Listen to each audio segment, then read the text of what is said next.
नमस्कार, मैं संदीप अग्रवाल और आप देख रहे हैं मातृभूमि न्यूज़। अभी हम लोग पहुँचे हुए हैं चतरा जिला का पांडेपुरा में। यहाँ से चतरा में इस बार मैट्रिक में टॉपर किए हैं मानवी कुमारी, जो कि पांडेपुरा +2 उच्च विद्यालय से। हम जानने की कोशिश करेंगे कि आज मैट्रिक में टॉपर रहने के बाद इनका उद्देश्य आगे का क्या रहा है और किस तरह से तैयारी की है। सबसे पहले मानवी, आप ये बताएंगे, पांडेपुरा +2 स्कूल से आप मैट्रिक में टॉप किए, हाईएस्ट मार्क्स आपका आया है जिला में, किस तरह से तैयारी किए थे आप? मैं मानवी कुमारी। मैं अपने सभी विषयों पर बराबर समय देती थी। जो मुझे मुश्किल सब्जेक्ट लगता था उस पे मैं ज़्यादा फोकस करती थी और इसी तरह मैं अपने पूरे सिलेबस को कंप्लीट की। कौन से ऐसे शिक्षक थे, जैसे आपका टॉपर तो रहे हैं, सारे शिक्षक आपको ज़्यादा अच्छा ध्यान दिए होंगे, कोई ऐसे टीचर का नाम बताएंगे जो आपको सबसे ज़्यादा खुलकर आपको पढ़ाई में ध्यान दिए, या फिर कहीं भी टॉपिक में दिक्कत हो तो आपको हर सब्जेक्ट में विशेष करके ज़्यादा अपना विषय में बताए हों? वैसे तो हमारे स्कूल के प्रिंसिपल जयंत सर हमें ज़्यादा मोटिवेट किए और ज़्यादा से ज़्यादा जितना जल्दी हो सके उतना जल्दी सिलेबस कंप्लीट करवाएं और अदर सब्जेक्ट भी वो कंप्लीट करवाएं हमें। 10th में जाने के बाद इसके पहले से ही आपका तैयारी था कि हमें टॉप करना है, फिर 9th से आप तैयारी में सोचे हुए थे कि इस बार मैट्रिक में जब जाएंगे अगले वर्ष तो हम ज़्यादा अच्छा सा रिजल्ट ला सकें?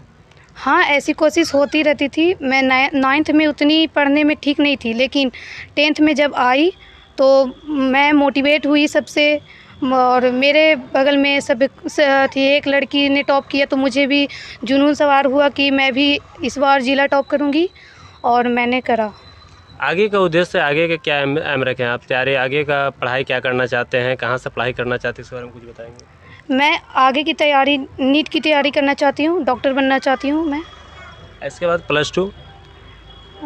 +2 मेरा कोई उद्देश्य नहीं है, सिर्फ नीट ही है। अच्छा, ये बताएंगे, जो लोग आपको अभी देख रहे हैं उनके लिए किस तरह से तैयारी करना ज़्यादा बेहतर होगा, जो अगले वर्ष एग्ज़ाम देने वाले हैं? मैं उनको मोटिवेट करना चाहती हूँ, आप सिर्फ NCERT पढ़ें, सोशल मीडिया से ज़्यादा दूर रहें। आप सोशल मीडिया को यूज करें सिर्फ पढ़ाई के लिए। और सोशल मीडिया में तो आप भी यूज करते हो, ऐसा कोई मान लीजिए प्रश्न में आपको दिक्कत हो रहा है या समझने में दिक्कत हो रहा है तो पहले का भी आप यूट्यूब के माध्यम से, या फिर आप कुछ समझना हो तो आप सब्जेक्ट वाइज उसमें समझते होंगे, तो किस तरह से उसमें रूटीन बनाए थे आप? मुझे थी ज़्यादा समझ, टीचर थे मुझे पढ़ाने के लिए, लेकिन कुछ क्वेश्चन होते थे कि मुझे समझ में नहीं आता था तो मैं गूगल को यूज करती थी और मैं अपना क्वेश्चन को सॉल्व करती थी। ट्यूशन करते थे कि नहीं? हाँ, नॉर्मल ट्यूशन होता था मेरा, मैथ का और इंग्लिश का। ये भी लोग कहते हैं कि पढ़ाई के लिए हमें इतना घंटा पढ़ना पड़ता है। कुछ लोग बोलते हैं कि हमने टॉपर किए है तो उसके लिए मैं 8 घंटा पढ़ाई किया, 10 घंटा पढ़ाई किया। आपके साथ भी ऐसा कुछ था, या फिर मतलब जब मन किया तो पढ़ाई किए, अपना पढ़ाई पे पूरा फोकस रखे? नहीं, मैं कभी टाइम देखकर पढ़ाई नहीं की। मैं हमेशा सिलेबस अपना कंप्लीट की और ज़्यादा से ज़्यादा समझने की कोशिश की। इसमें टॉपर होने पर श्रेय आप किनको देना चाहेंगे? मैं अपने पेरेंट्स को और अपने टीचर को देना चाहती हूँ और मेरा भी सहयोग है इसमें। पांडेपुरा क्षेत्र से आप टॉप किए हैं, पांडेपुरा या आसपास का भौगोलिक के बारे में कुछ बताएंगे? यहाँ मतलब कि लाइन का बहुत प्रॉब्लम होता है, जिससे पढ़ने में भी बहुत समस्याएं होती है और ये सब होता है। अच्छा फील हुआ, बहुत अच्छा फील हुआ। मेरे घर में सभी कोई खुश थे। मैं टॉप की, उम्मीद तो नहीं था लेकिन उतना नहीं था, लेकिन हुआ तो बहुत अच्छा लगा। परिवारों को जब उस समय सिलसिला जारी रहती है, बधाई देने का तांता लगा हुआ रहता है, उस समय आपका कैसा ऐसा लगता है कि हमने जो मेहनत की वो साकार दिख रही है? हाँ, ऐसा लगा, मैंने जो जैसा मेहनत किया वैसा फल पाया। अच्छा लगा, सभी कोई बोल रहे थे बहुत अच्छा की हो, आगे भी ऐसे ही करते रहो। मुझे बहुत अच्छा फील हुआ। आपके विद्यालय से मानवी कुमारी जिला टॉप की है, उनके लिए क्या मैसेज देना चाहेंगी और क्या आप शुभकामनाएँ देंगे उन बच्चों को? सबसे पहले आपको हमारे पूरे विद्यालय परिवार की ओर से आपके न्यूज़ चैनल को नमस्कार। मैं प्रभारी प्रधानाध्यापक जयंत कुमार के साथ में विज्ञान शिक्षक प्रवीण कुमार और अंग्रेजी शिक्षक कृष्णदेव ठाकुर, इन्हें शॉर्ट में KD ठाकुर भी कहते हैं। मैं बता दूं कि हमारे स्कूल से जिला टॉपर मानवी कुमारी है, जिनका परसेंटेज 96.40 है।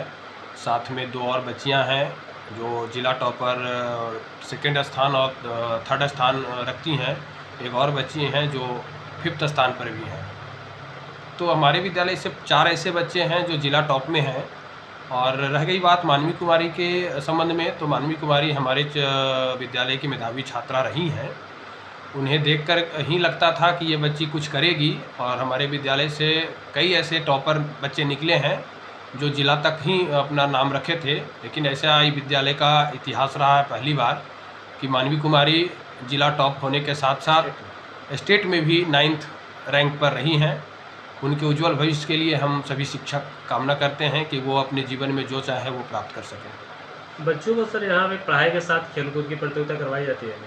जी, खेल जितना पढ़ाई ज़रूरी है उतना ही बच्चों के लिए, बच्चों के विकास के लिए खेल भी ज़रूरी है। तो हमारे रूटीन वर्क में ही प्रत्येक दिन 40 मिनट्स का खेल सम्मिलित है, जो मैं प्रत्येक दिन क्लास 9 to 12 के बच्चों को खेल भी करवाता हूँ। जिस तरह से बच्चे टॉप कर रहे हैं, आपके स्कूल से 4 ऐसे बच्चे हैं जो टॉप 10 में आए हैं जिला में, उनके लिए क्या मैसेज देंगे और साथ ही उन बच्चों को आगे का पढ़ाई के लिए क्या प्रेरणा देना चाहेंगे? उन बच्चों के लिए प्रेरणा के रूप में यही है कि जिस तरह से उन्होंने क्लास 10th को क्रॉस किया और ज़िला में अपना स्थान स्थापित किया है, आगे भी हमारी शुभकामनाएं उन बच्चों के साथ रहेगी। वो हमसे एजुकेशनल या जो भी वो हमसे हेल्प चाहेंगे वो हम लोग देते रहेंगे, और उनके लिए हम लोग चाहे जहाँ भी परेशानियाँ आएंगी हम सब लोग साथ में खड़े रहेंगे। वो जो करना चाहे हम लोग साथ में हैं। कितने बच्चे सर पास हुए आपके विद्यालय से? इस बार क्लास 10th के लिए हम लोगों ने 321 बच्चों को फॉर्म फिलअप किया था, जिसमें से 300 बच्चे फर्स्ट डिवीज़न से पास हैं और 15 बच्चे सेकंड डिवीज़न से पास हैं, 5 बच्चे इनकम्प्लीटेड हैं। सबसे हाईएस्ट मार्क्स जो आए उनका परसेंटेज क्या है? सबसे हाईएस्ट मार्क्स 482 नंबर के साथ मानवी कुमारी, परसेंटेज कहा जाए तो उनका 96.40 है। बच्चों को पढ़ाई के साथ साथ, जैसे आप विद्यालय में पढ़ाएं, तो क्या बच्चे वो ट्यूशन भी करते हैं कि सिर्फ स्कूल के साथ ही? बच्चों को ट्यूशन करते भी होंगे, लेकिन हम लोगों ने पेरेंट्स टीचर मीटिंग में भी हमने ये बात रखी है कि विद्यालय में हम लोग चूँकि बच्चे 8 घंटा 6 घंटा बच्चे हमारे साथ रहते हैं, तो मैं विद्यालय में ही इतना पढ़ा दूं, इतना दे दूं उसे कि ट्यूशन जाने के उसके नौबत ना आए। लेकिन फिर भी कुछ ऐसे अभिभावक हैं या बच्चे हैं जो ट्यूशन भी लेना चाहते हैं, तो बाहर में ट्यूशन की व्यवस्था है, प्राइवेट टीचर्स ट्यूशन देते हैं। लेकिन हम लोग प्रयास करते हैं कि बच्चों को कोई भी डाउट न रह जाए, उतनी हम लोग विद्यालय में ही पढ़ाई दे देते हैं। इसके पिछले वर्ष भी आपका विद्यालय का रिजल्ट कैसा रहा था?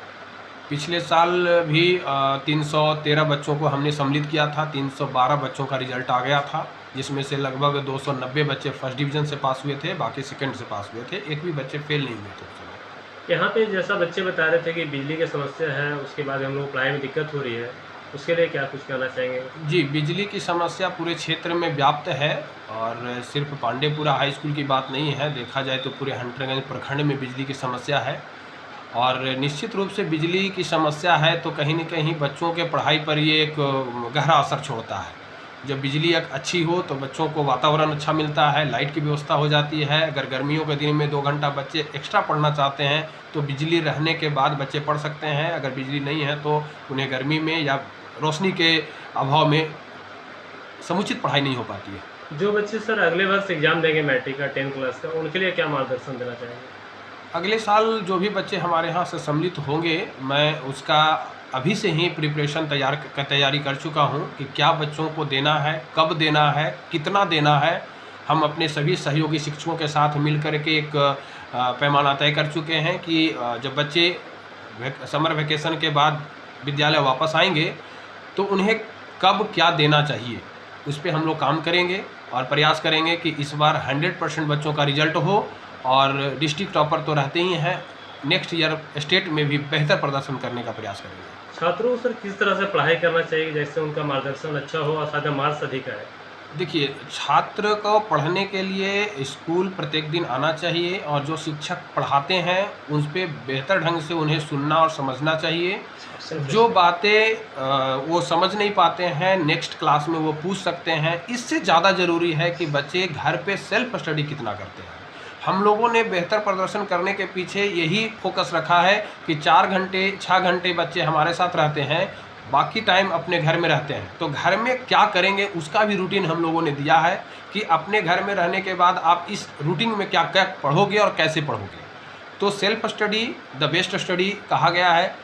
अच्छे अच्छे अधिकारी पदाधिकारी भी ये कहते हैं कि सेल्फ स्टडी से बच्चे का सर्वांगीण विकास भी होता है, साथ में उनके नॉलेज बढ़ता है।